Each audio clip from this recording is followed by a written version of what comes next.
Hello everyone. Welcome back to our channel, Canada Immigration. We hope you're doing great. Well, in this video, we'll talk about temporary workers becoming Canada permanent residents through CEC PNP. So, to get all the information, pay attention and watch the video through to the end. Please hit like and subscribe, and don't forget to push the notification bell for upcoming episodes. So, without any further delay, let's jump into the video. Temporary foreign workers in Canada are increasingly using economic immigration programs, and most often the Federal Canadian Experience Class, CEC, and Provincial Nominee Programs, PNP, to get their permanent resident status, a Statistics Canada study reveals. If you any query, please contact us on Instagram and Gmail. Within the economic class, the PNP and the CEC have emerged as the primary immigration pathways for work permit holders, while the Federal Skilled Worker Program, FSW, and other economic programs such as the Caregiver Programs and Quebec Selection have diminished in importance, the Statistical and Demographic Services Agency notes in its latest report.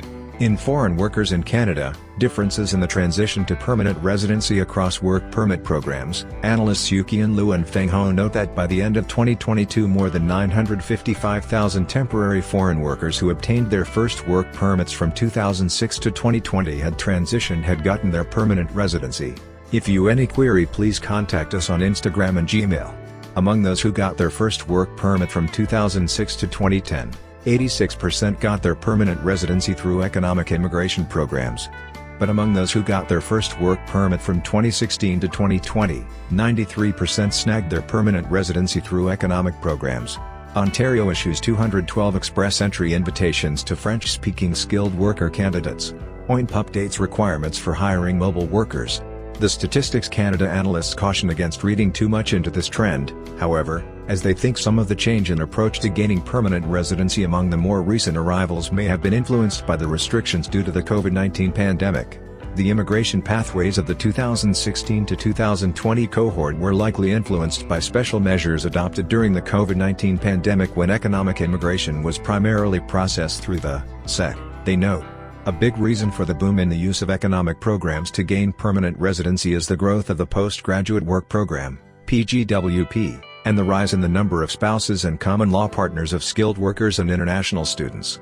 Their shares among work permit holders transitioning to permanent residency increased significantly, from 29% in the 2006 to 2010 cohort to 73% in the 2016 to 2020 cohort, the analysts noted. Another Statistics Canada report reveals immigrants in Canada are increasingly taking a bigger share of both lower-level jobs that Canadians are unwilling to do and also taking on more professional jobs than ever before. In Immigration and the Shifting Occupational Distribution in Canada, 2001 to 2021, Garnet, Pico and Ho revealed immigrants increasingly filled lower-level positions throughout the country during that 20-year period. If you any query, please contact us on Instagram and Gmail. The results of this study indicate that the role of immigrant workers in low-skilled occupations has increased, the researchers report. Together with temporary foreign workers, they filled some of the low-skilled jobs that previously would have been occupied by Canadian-born workers, immigrants taking more entry-level and professional jobs. Canadian workers moved away from lower-skilled jobs during those 2 decades, leaving them ripe for immigrants seeking jobs and hoping to gain their permanent residency through economic immigration programs. From 2001 to 2021, employment in lower-skilled occupations contracted by 500,000. As Canadian-born workers moved out of this skill level in a substantial way, reducing their employment by 860,000. Together, immigrant workers and temporary foreign workers increased their employment in these lower-skilled jobs by 360,000, report Pico and Ho. Hence, to some extent, immigrant workers and temporary foreign workers backfilled Canadian-born workers as they moved away from lower-skilled jobs. This pattern was similar for laborers, the lowest skill level group. The number of Canadian-born laborers declined, while the employment contribution by immigrant laborers and temporary foreign workers increased. If you any query, please contact us on Instagram and Gmail. While that trend might suggest employers are primarily using immigrants as a source of cheap labor, that's not the whole picture. Immigrants to Canada are also increasingly taking up high-paying, professional positions.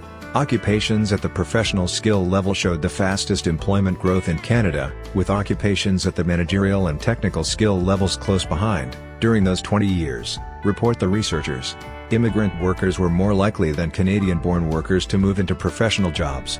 However, their tendency to be in managerial or technical jobs was little changed, unlike the tendency for workers born in Canada.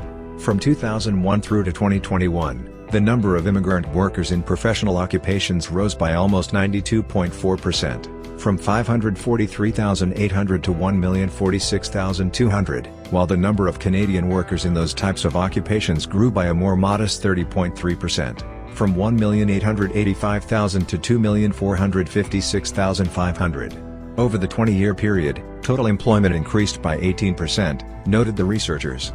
Professional occupations expanded the fastest, with a 48% surge. Managerial jobs saw the second highest growth rate at 36%, followed by employment in technical occupations, up 31%. In contrast, employment in lower-skilled jobs fell by 11%. That is all for today. In this video, what are your thoughts on this? Please let us know in the comments section below. Thanks for watching the entire video. Hopefully, the information is useful to you. See you later, in the next video. Till then, take care.